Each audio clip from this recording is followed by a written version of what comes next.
Hi అండి. చెప్పాను కదా ఈరోజు అమ్మాయి వాళ్ళు ఊరెళ్తున్నారు అని చెప్పి. వాళ్ళైతే రెడీ అవుతున్నారు, బ్యాగ్‌లు అయన్నీ సదురుకుంటున్నారు. ఇంక నేనైతే పిల్లలు తీసుకెళ్తారని చెప్పి పులిహోర అయితే మాత్రం చేస్తున్నాను. ఎందుకంటే పొద్దున్నే ఎళ్ళంగాల్నే ఇంక టిఫిన్ గురించని ఇబ్బంది లేకోకుండా ఉంటది. ఏమైనా సరే పులిహోర, చింతపండు పులిహోర అప్పటికప్పుడు కంటే కూడా పొద్దున్నే తింటే చాలా బావుంటది. ఇంక పిల్లలు పొద్దున్నే తింటారు అని చెప్పి నేను కొంచెం ఈ చింతపండు పులిహోర అయితే మాత్రం కలిపాను. మా అమ్మాయి అయితే మాత్రం "ఎందుకు మమ్మీ వద్దు, వద్దు, వద్దు నేను చేసుకుంటాను ఏదో ఒకటి వద్దు, వద్దు" అనింది. కాదని చెప్పేసి నేనే పిల్లలు తింటారని కొంచెం అయితే చేశాను. నిమ్మకాయ పులిహోర కంటే కూడా ఈ చింతపండు పులిహోర అయితే మాత్రం చాలా బాగుంటుంది. జర్నీ అప్పుడు మాత్రం ఇంకా చాలా టేస్ట్గా ఉంటుంది. క్యాన్లు పట్టుకొని వెళ్తూ ఉంటాం ఊర్లో వెళ్ళినప్పుడు. ఈ చింతపండు పులిహోర అయితే చేసుకొని నిజంగా ఆ రోజు కాకుండా తర్వాత రోజు తింటాం కదా, ఇంకా చాలా టేస్ట్గా ఉంటుంది.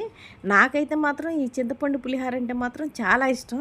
ఇంకా మా బావ అయితే మాత్రం వేడి చేసిద్ది అంటూ ఉంటాడు. కానీ నేనైతే మాత్రం చాలా ఇష్టంగా తింటాను. అందులో వచ్చే పచ్చిమిరపకాయలు కానీ, ఎండుమిరపకాయలు కానీ ఎంత ఇష్టంగా తింటానో. కరివేపాకు అయితే మాత్రం కొంచెం ఎక్కువ వేస్తాను, ఎందుకంటే కరివేపాకు తింటే చాలా మంచిదని చెప్పి.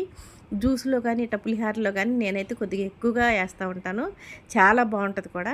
మీరు కూడా ఎప్పుడన్నా పులిహోర చేసుకున్నప్పుడు కరివేపాకు అయితే మాత్రం కొంచెం ఎక్కువగా వేసుకోండి. ఇంకా నా చిన్న మనవరాలు అయితే మాత్రం తినక తలకి అమ్మమ్మ సూపర్ అని అయితే చెప్తుంది. ఇంకా మా బావ అయితే మాత్రం ఏదో ఇబ్బందిగా అయితే మాత్రం తిన్నాడు. ఇంకా మా ఇంటికి వచ్చింది కదా ఈ బామ్మకైతే మాత్రం నేను చేసే పులిహోర అయితే మాత్రం చాలా ఇష్టం. పుల్లగా చాలా బాగుందమ్మా అని చెప్పింది.